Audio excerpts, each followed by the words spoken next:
其實咧，文化點除咗係你哋嗰個文化單元學一啲好死板嘅文化點之外咧，亦都有其他一啲咧好緊要嘅文化元素係要識嘅。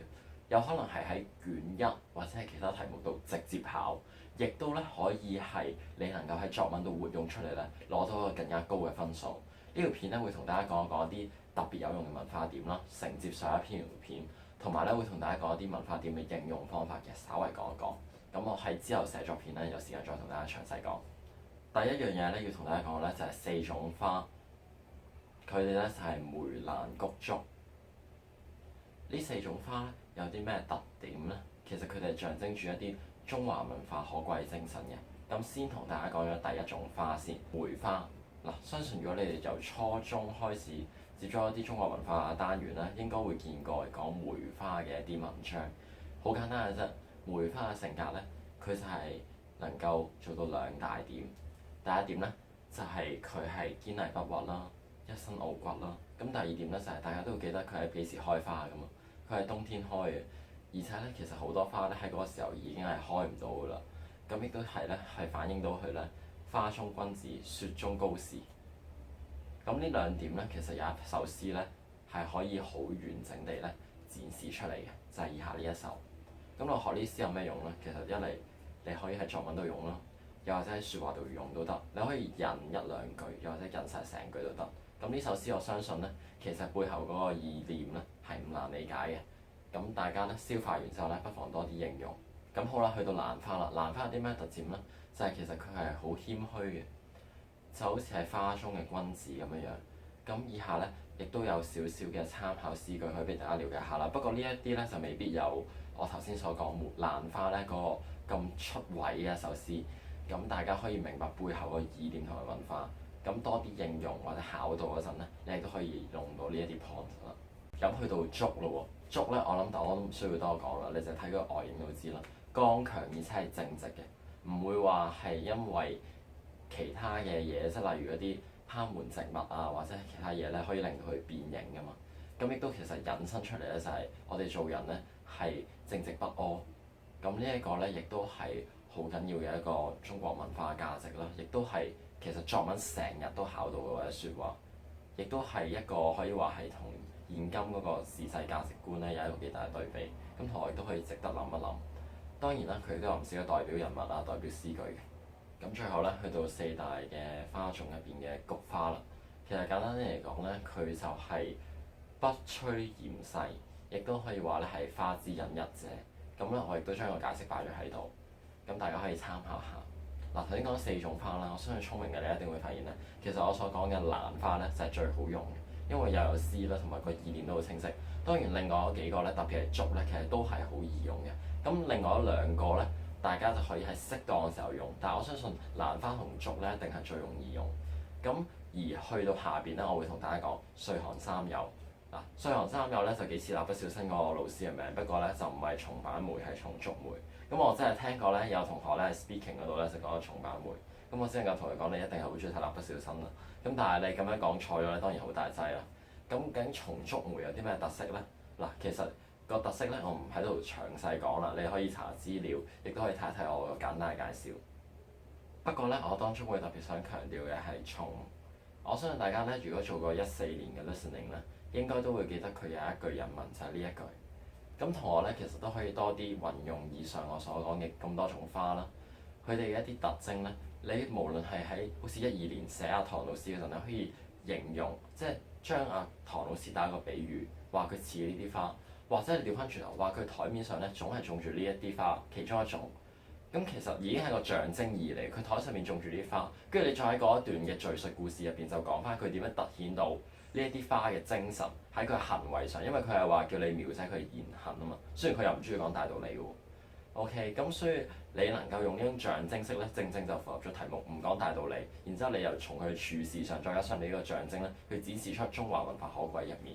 咁呢一個就係一個小小嘅應用技巧啦。咁同學其實其他文化點都一樣啫，多啲用比喻係其中一個好嘅方法。咁除咗比喻之外，文化點又有啲咩應用嘅方法咧？我喺陣間再同大家講。咁咧講翻正題先，除咗咧頭先我講咗花之外咧，其實仲有其他花，例如係你哋學過愛蓮説嗰啲花咧，亦都係有佢哋嘅象徵文化意義嘅。咁同學咧不妨自己去多啲揾資料。其實你仲有時間咧，係一定可以做到呢啲嘢嘅。咁我呢一段片咧就俾一啲精華大家。咁當然其他花咧係代表中國文化，你都應該要識嘅。咁我哋講翻正題啦。嗱，話晒咧，你應該學過文化專題，咁點都應該識仁義禮智㗎，係咪啊？仁咧好多時候其實好老實講，個意義唔難明嘅，個定義我相信你哋應該背過嘅，係咪啊？咁但係咧最緊要係背一啲例子。咁我係咁意俾少少大家。當年我揾嘅嗱，我哋有一個咧係揸紅 van 嘅司機咧，叫廖祖恩。咁佢係義載啲長者嘅。咁我哋亦都有一間咧係深水埗係叫喜記嘅滷水店。咁亦都係咧會去將一啲免費嘅食品咧去派俾長者啦。咁我哋都有一個咧就係李松齡啊。咁佢喺政府宣傳片啊，祝福香港入邊咧都有出現過，就係佢免費去派啲粥品俾一啲有需要人士。咁其實呢啲咧已經係仁。咁當然啦，仁嘅話你都可以講埋就係喺四川入邊救人而身亡嘅黃福榮義工啦，同埋謝宇文醫生啦。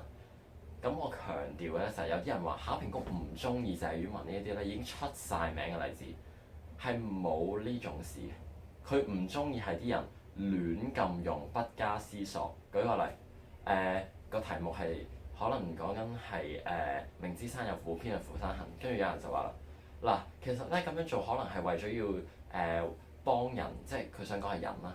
OK，跟住佢就答啦，謝宇文。然之後不加解釋，咁啊梗係有問題啦。佢講嘅考評局嘅唔中意嗰啲係呢種，你能夠講到謝宇文佢係點樣明知山有虎，即係話明知嗰度 SARS 嘅病房係好危險，但係佢為咗救人不惜走向虎山，所以佢呢種態度係可取。當然你應該要再詳細解釋啦。我而家係簡略地講啦，呢一個過程係考評局要嘅嘢咯，亦都係我遲啲講舉例論證寫議論文。點解啲人成日話攞唔到分，就係因為你冇解釋啊。你個例子有冇扣翻你個論點咧？扣翻個論題咧？冇啊，就係好大問題。文化點都一樣嘅啫，扣翻題目。我上一條片有同大家講到點樣扣來 Paper 2嘅 writing， 特別係題一。咁你哋亦都要好小心一樣嘢，就係唔該扣題，唔好寫完個理由文化點之後你完全冇扣到，點解要沉默？咁啊大劑啦。咁去到仁義禮智嘅義啦，其實咧我會建議大家記兩句子咁就夠㗎啦。第一句就係寧可直中取，不可曲中求，意思簡明啦。咁但係你想講話，我哋做人要正直嗰陣，你有翻句引文一定係好啲嘅，係嘛？咁第二句咧就係好多人亂咁用，但係其實係真係好有意義嘅。孔子講過呢一句，太長啦，我唔講啦。簡單嚟講就係人都想要有富貴嘅。孔子冇話過呢個係有問題，佢講嘅係你用啲不義之財嘅，你係獲取呢一啲咁嘅唔道德嘅錢咧，先係有問題。正等於有啲人話香港係咪仇富？其實我成日都話通識好好薄嘅啫。啲人唔係仇富，而係仇嘅係咩咧？地產霸權或者係官商勾結、官鄉勾結、商鄉勾結嗰一類，即係覺得啲錢係揾得唔公義，而唔係覺得你有錢有問題。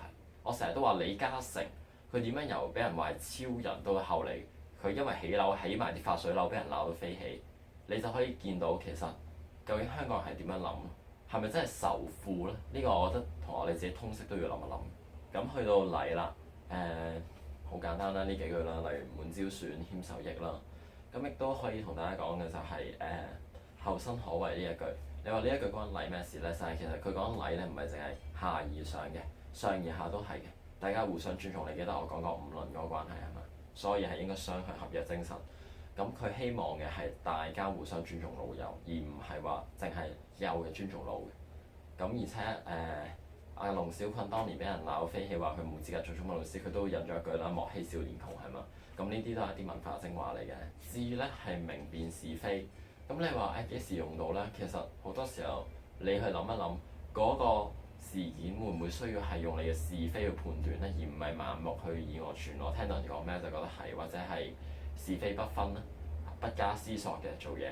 咁好多時候咧，其實講到一啲年輕人嘅題目咧，都會用到嘅。咁我喺度就順便同大家講一講啦。嗱，當年阿梁振英寫完年青人之後咧，啲記者咧就問阿曾德成咁樣啱唔啱？咁當然係唔啱啦，因為得青年同埋年輕人就冇年青人。咁呢個咧其實係一個 common mistake 嚟嘅，咁就一定要好小心咯。頭先我又記得我講過校咧，上一條片冇睇嘅可以翻去睇。咁我喺度再提一提大家咧，就係、我有帶到少少嘅，但我冇好詳細講。如果有一條題目係問你嗰啲孝嘅故事，邊一個攞嚟推廣俾現代小朋友好嘅咧？嗱，其實係 live paper 嚟，唔係如果添。你大家要好諗清楚一樣嘢，就係24孝咧。如果你有做過 past paper C 嘅 reading 咧，已經係有批評愚孝，成篇係好諷刺。事實上係嘅，因為大家要知道24孝故事係幾時俾人整出嚟，同埋當時嘅政治工具其中一個就係24孝故事。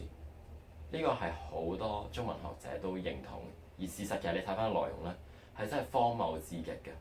即係你卧冰求鯉，好簡單，亦都真係好多學生都講出嚟。身體髮膚受諸父母，你做乜攞嚟整傷自己係嘛？而且佢自己病咗，到時候要睇大夫，係咪要俾錢啊？所以根本完全係唔 make sense。佢要推動嘅一樣嘢係愚孝，簡單嚟講，愚孝變咩咧？變咗盲目服從政府。大家記得係父權社會啊嘛，即係盲目服從君主，中央落嚟嘅命令。咁所以呢一點亦都係值得留意嘅。其實中國文化你讀係要從呢啲側面去睇。考評局好中意去考嘅，究竟你中國文化好定唔好啦？嚇，唔單止係中文科，英文科都好中意考。嚴師出高徒，棒下出孝兒，考齊晒，你自己做下 UE past paper 你就知嘅。咁好啦，去到下邊一啲文化點啦。嗱，寬恕寬容咧都係好常用嘅。海納百川，有容乃大呢一句咧，同埋以下呢幾句咧，大家自己背咗佢啦。亦都係一啲冇可能唔識嘅文化點，作文同埋説話，你多啲諗下有冇得用翻出嚟。咁而我仲想介紹嘅係呢一句，呢句有兩重意思嘅喎，其實同學唔知知唔知？又或者後世啦，佢哋對於解釋有兩重意思。近日咧，有人話究竟要唔要學簡體字咧？有學者係用咗呢句，亦都咧喺當年講緊綜援應該俾一啲新來港人士咧，亦都有人用呢一句。咁我當年 interview 我都有用到呢一句。其實呢句咧個意思就係話咧，異地嗰啲人入咗中國咧，我哋中國就要去包納佢。咁但係咧，佢入邊仲有好深嘅意義嘅，唔係淨係咁簡單嘅，唔係字面解釋。咁同學多啲細心咀嚼下呢一句咧，絕對對你嘅了解有幫助。呢段片咧，再同大家講下重要嘅文化點。